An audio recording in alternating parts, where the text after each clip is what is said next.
Hello my dear student, क्या हाल चाल। I hope आप सब लोग ठीक ठाक होंगे। आपका स्वागत है साइंस पंचायत में। और आज की पंचायत है क्लास 9th की साइंस को कैसे पढ़ें, कैसे इजी कर दें क्लास 9th की साइंस को। तो चलिए शुरू करते हैं। फिर सबसे पहले किसी भी क्लास की साइंस को डील करने के लिए 3 मेजर ब्रांच होती हैं। किसी भी साइंस को डील करने के लिए, किसी भी क्लास की साइंस हो, उसमें 3 मेजर ब्रांच होते हैं, केमिस्ट्री, बायोलॉजी एंड फिजिक्स। ये 3 तो मेजर ब्रांच हो गई आपके पास में। अब इन ब्रांच में डिफरेंट डिफरेंट चैप्टर्स होते हैं। अभी आप छोटे छोटे हैं तो क्लास 9th के जो साइंस है वो एक ही बुक बना के दे रखी है एनसीईआरटी ने। शुरू के कुछ chapters, I means 4 chapters chemistry के गिवन है, फिर नेक्स्ट 3 चैप्टर्स आपके पास बायोलॉजी के, फिर उसके बाद फिजिक्स के, और कुछ इन्वायरमेंटल केमिस्ट्री वगैरह के या फिर इन्वायरमेंटल बायोलॉजी के। इस तरीके से कुछ चैप्टर्स लास्ट में दे रखे हैं। सबसे पहले आपको क्या करना है कि ये क्लासिफिकेशन हो गया साइंस का। साइंस को अगर फर्दर क्लासीफाई करते हैं तो केमिस्ट्री, बायोलॉजी एंड फिजिक्स में कर लेते हैं। अब जो शुरू में जैसे chapter number 1 matter in our surrounding, chapter number 2 is matter around us pure, एक क्वेश्चन ही कर ले रही है एनसीईआरटी चैप्टर नंबर 2 में। Chapter number 3 atom and molecules, chapter number 4 structure of the atom. तो चलिए शुरू करते हैं। सबसे पहले देखिए क्लास 9th में एनसीईआरटी का सीक्वेंस एकदम बेहतरीन दे रखा है। जैसे सुनिए, पहले देखिए कैसे पढ़ा रही है आपको एनसीईआरटी। यही सारी चीज़ें आपको क्लास 9th में इतना ही चीज़ क्यों पढ़ाया जा रहा है, एकदम ध्यान से पहले फोकस होकर सुनिए। जैसे आप मैटर वगैरह के बारे में सबसे पहले एनसीईआरटी डील करती है कि मैटर क्या है। आपको पता होगा जैसे कि कोई भी ऑब्जेक्ट है या कोई भी थिंग्स है जिसके पास कुछ मास हो और कुछ स्पेस ऑक्युपाई करे, इसका मतलब उसके पास कुछ वॉल्यूम हो, उसको आप मैटर कंसीडर करते हैं। फिर धीरे धीरे एनसीईआरटी या फिर जो साइंटिस्ट लोग हैं ये थोड़ी थोड़ी चीज़ों को और डिटेल्ड में स्टडी करना स्टार्ट करते हैं। सबसे पहले इंटायर यूनिवर्स में किसी भी चीज़ के पास कुछ मास है और कुछ स्पेस ऑक्युपाई करती है तो उसको मैटर कहते हैं। फिर ये कह रहे हैं ना, एक क्वेश्चन पूछ रही है कि हमारे आसपास जो मैटर है क्या ये प्योर है क्या। बिल्कुल, हमारे आसपास जो मैटर है माय डियर वो प्योर तो है नहीं। सर कैसे पता वो प्योर नहीं होगा। इवन एनसीईआरटी कहती है कि प्योर देसी घी भी प्योर नहीं है। जैसे एक ट्रेडिशनल एग्जाम्पल ले लेती है। इसका मीनिंग क्या है, क्योंकि जो वो देसी घी उसमें फैट के साथ में कोलेस्ट्रॉल और भी बहुत सारी चीज़ें होती हैं। इवन मिनरल वाटर जो 20 रुपये की बॉटल मिलती है ना, वो उसमें भी वाटर प्योर नहीं होता है। सर क्या मजाक कर रहे हैं माय डियर, मैं प्योर की बात कर रहा हूँ, मैं कंटामिनेटेड वगैरह की बात नहीं कर रहा हूँ।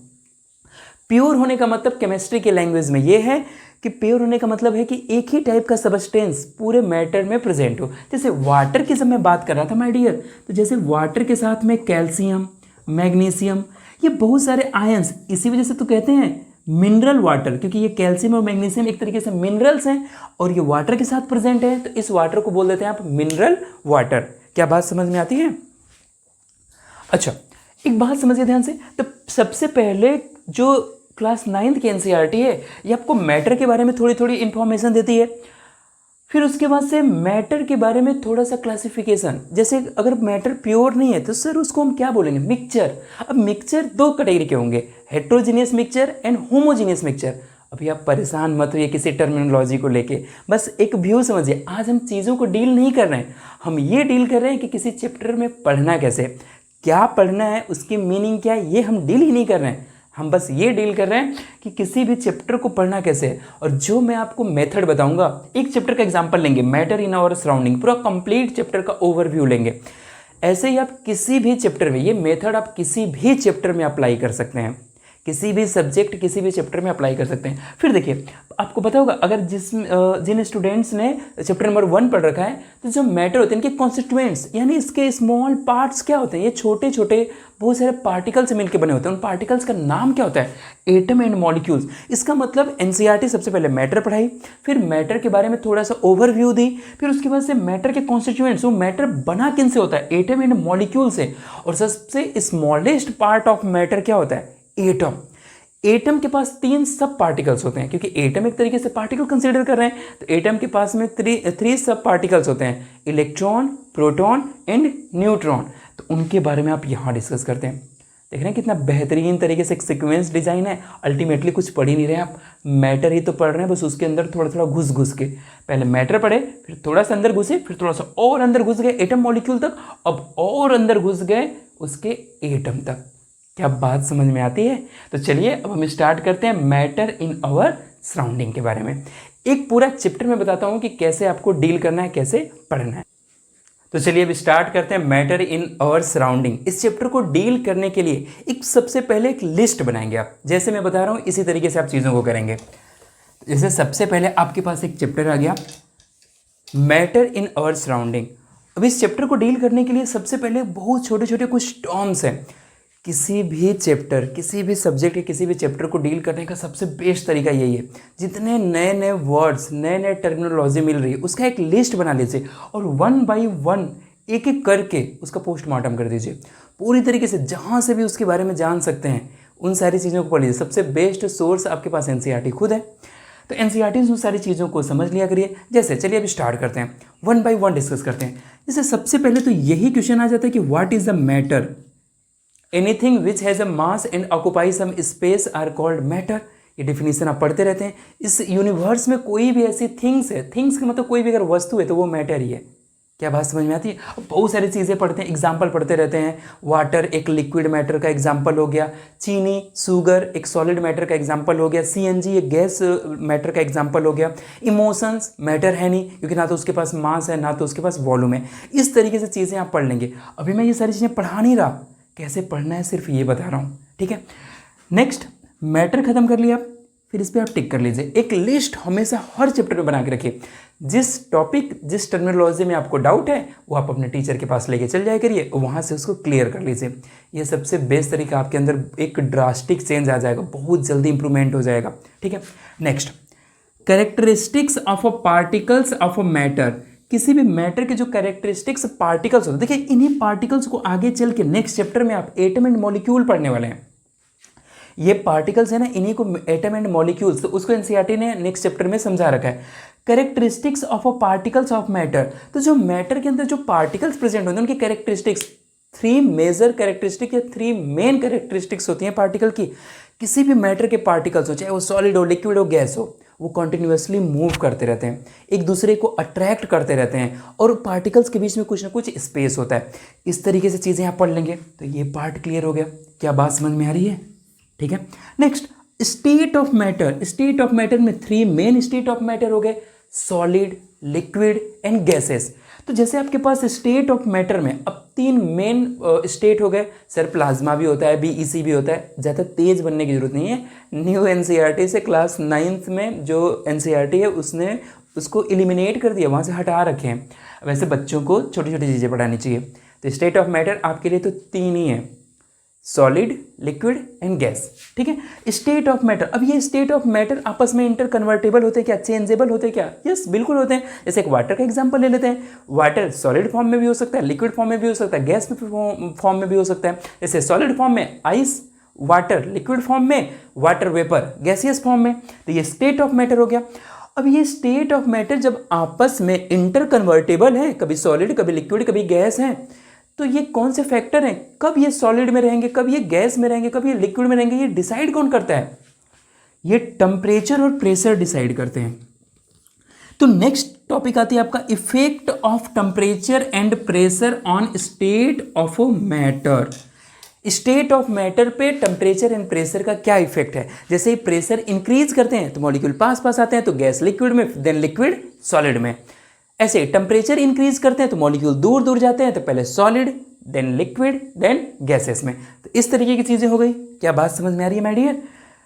अब ये टेम्परेचर एंड प्रेशर का इफेक्ट पढ़ते पढ़ते कुछ नए नए टर्म्स आते हैं। देखिए स्टेट ऑफ मैटर को पढ़ते टाइम आपको बहुत सारे टर्म्स मिलेंगे, जैसे सॉलिड, लिक्विड, गैस में intermolecular force of attraction, compressibility, osmosis, diffusion, rate of diffusion. ये सारी चीज़ें मैं यहाँ पे डील नहीं कर रहा माय डियर, एक एक टर्म आपको पढ़नी है। जैसे मान लेते हैं, जैसे ही आप इसको पढ़ना स्टार्ट करेंगे, आप इंटरमॉलिक्यूलर फोर्स ऑफ अट्रैक्शन पढ़ेंगे, फिर आपके पास में डिफ्यूज़न पढ़ेंगे आप, डिफ्यूज़न, फिर उसके बाद में कॉम्प्रेसिबिलिटी, कॉम्प्रेसिबिलिटी पढ़ लेंगे। ऐसे बहुत सारे टर्म्स आप पढ़ते जाएंगे और एक बड़ी इंपॉर्टेंट टर्म आएगी, काइनेटिक एनर्जी।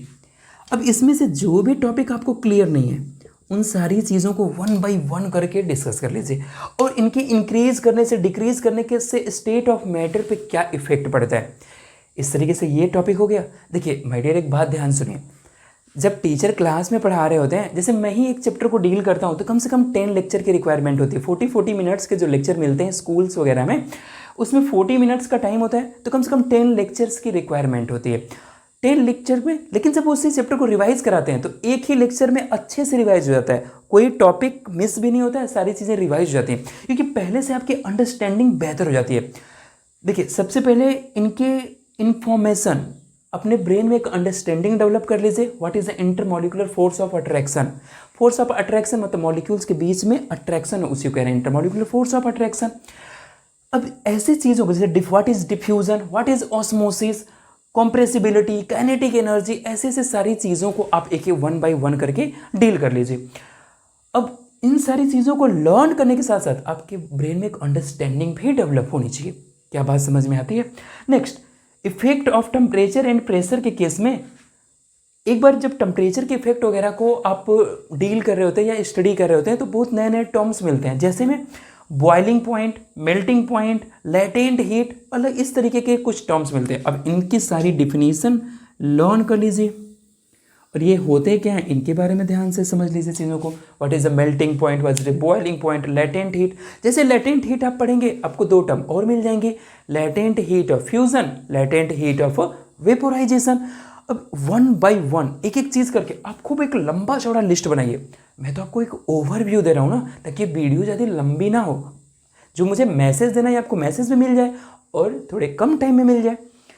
तो effect of temperature and pressure, इन सारी चीज़ों को डील करने के लिए आप boiling point, melting point, latent heat में 2 लेटेंट हीट वगैरह को डील करेंगे। तो ऐसे करके आप यहाँ पे डील कर लेंगे।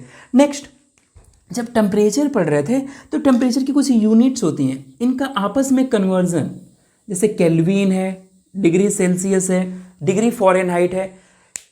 ये होते क्या है, अगर केल्विन दिया हो तो डिग्री सेल्सियस में कैसे कन्वर्ट करें, फ़ारेनहाइट है तो उसको डिग्री या फिर केल्विन में कैसे कन्वर्ट करें, ये सारी चीज़ें आप सीख लेंगे। नेक्स्ट, कुछ प्रोसेस के नेम दे रखे हैं। प्रोसेस के नेम में fusion, solidification, sublimation, deposition, condensation, दुनिया भर के प्रोसेस के नेम दे रखे हैं। इसको पढ़ना है। थोड़ी सी एनसीईआरटी इवेपोरेशन को इलेबोरेट कर रखी है, इवेपोरेशन को डिफाइन कर रखी है। अब जैसे ही इवेपोरेशन पढ़ेंगे आप, उसी टाइम पे बॉइलिंग पॉइंट को फिर से रिलेट कर लेंगे। What is the difference between boiling point and evaporation. Evaporation when liquid convert into the gases below it's boiling point. देखिए यहाँ पे भी लिक्विड गैस में कन्वर्ट होता है, यहाँ पे भी लिक्विड गैस में कन्वर्ट हो रहा है, लेकिन अगर वो बिलो बॉइलिंग पॉइंट होने लग गया तो उसी को कहते हैं आप इवेपोरेशन। अब इवेपोरेशन जैसे आप टच करेंगे एक नेक्स्ट स्टडी मिल जाएगी, factor affecting evaporation. Surface area increase करने से क्या इफेक्ट पड़ रहा है, विंड की स्पीड से क्या इफेक्ट पड़ रहा है, टेम्परेचर इंक्रीज करने से क्या इफेक्ट पड़ रहा है, ह्यूमिडिटी से क्या इफेक्ट पड़ रहा है। तो ये 4 मेजर इफेक्ट दे रखे हैं जो कि इवेपोरेशन को इलेबोरेट करेंगे। क्या यहाँ तक बात समझ में आती है माय डियर? तो देखिए मेन मोटो क्या था, अब फिर से सारी चीज़ों को समझिए। किसी भी चैप्टर को उठाइए, एनसीईआरटी के सीक्वेंस में सारी, जैसे टीचर कोई हेडिंग करवाते हैं, जैसे टर्मिनोलॉजी होती है ना, ऐसे एक डायरी पे लिख लीजिए। फिर अब देखिए कि आपको कितनी चीज़ें पता है। मैं तो ऐसे बताया ना, आप पूरा एक पेज भर लीजिए छोटे छोटे। जैसे सर कैसे, characteristics of particles of matter में 3 कैरेक्टरिस्टिक्स ऑफ पार्टिकल्स है, तो बस उनके नाम लिख लीजिए, उनको बहुत ज़्यादा एक्सप्लेन करने की जरूरत नहीं है। स्टेट ऑफ मैटर में सॉलिड, लिक्विड, गैस, क्या आपको ये पता है? अब वो आपस में इंटर कन्वर्टेबल है, इंटरचेंजेबल है, तो वो चेंज होते हैं, तो उनके प्रोसेस के भी नाम, ये कब आप फ्यूजन वर्ड यूज़ करेंगे, कब सॉलिडिफिकेशन यूज़ करेंगे, कब डिपोजिशन यूज़ करेंगे, ऐसे ऐसे जो टर्म्स हैं, इन सारी चीज़ों को कब यूज़ करना है, इनकी मीनिंग क्या है। अगर आप इतना कर लेते हैं, मेरा यकीन मानिए इस चैप्टर से एक सिंगल क्वेश्चन नहीं होगा जो क्लास 9th के लेवल पे फ्रेम होगा और आपसे छूट जाएगा। ये सबसे बेस्ट तरीका होता है। मेरा यकीन मानिए टीचर भी ऐसे ही अपने आप को तैयार करते हैं कि वो कहाँ लैग कर सकते हैं। एक स्टूडेंट, एक टीचर है, 200 बच्चे के मुंडी ऐसे बैठी है क्लास में, तो उनको कैसे पता होगा कौन बच्चा क्या पूछ ले। तो इसलिए वो अपने आप को इतना क्रिस्टल क्लियर रखते हैं कि आप कुछ भी पूछेंगे उसका आंसर उनके पास होगा। तो आप भी तो वो काम कर सकते हैं ना। तो ये सबसे बेस्ट तरीका, आपको ऐसे ही करना है। क्या बात समझ में आती है? लिस्ट बनाइए। चलिए सारी चीज़ों को एकदम सॉर्ट आउट करते हैं, एकदम छोटे से मतलब बातों में सारी चीज़ों को समेट देते हैं। समरी सुनिए, किसी भी चैप्टर को उठाइए, उसमें इंपॉर्टेंट टर्म को सबसे पहले लिख लीजिए। जितनी चीज़ें सबसे पहले आपको पता है उस पर टिक कर लीजिए। जो चीज़ें नहीं पता है अपने टीचर के पास जाइए, एनसीईआरटी से ढूंढिए, नेट का यूज़ करिए, मतलब इंटरनेट वगैरह का यूज़ करिए। आप जहाँ से करना है उसको करके सारा कुछ मिला जुला के उसके लिए एक अंडरस्टैंडिंग और उसकी परफेक्ट डिफिनीशन आपके ब्रेन में होनी चाहिए। मैं परफेक्ट डिफिनीशन की क्यों बात कर रहा हूँ? बॉइलिंग पॉइंट क्लास 12th के भी बच्चों से मैं कई बार पूछता हूँ तो वो सही तरीके से एक्सप्लेन नहीं कर पाते हैं। उसमें 1 एटमॉस्फेयर प्रेशर वगैरह को छोड़ देते हैं। अलग अलग तरीके से जो वर्ड्स होते हैं ना उनको ये याद होता है, minimum temperature at which liquid converted into the gases, ऐसे डिफिनेशन बताते हैं। लेकिन 1 एटमॉस्फेयर, जब आप नॉर्मल बॉइलिंग पॉइंट के बारे में बात करते हैं तो वहाँ पे प्रेशर का भी इफेक्ट होता है। टेम्परेचर का इफेक्ट तो आप कंसीडर कर ही रहे हैं, प्रेशर को कांस्टेंट करके 1 एटमॉस्फेयर करके कर रहे हैं। तो मेरी जो एक्चुअल लाइव क्लास होती है उसमें तो मैं सारी चीज़ें 1 by 1 एकदम डिटेल्ड में पढ़ा रखा हूँ। क्या बात समझ में आती है? लेकिन कैसे चीज़ों को पढ़ना है, ऐसे ही आपको पढ़ते रहना है।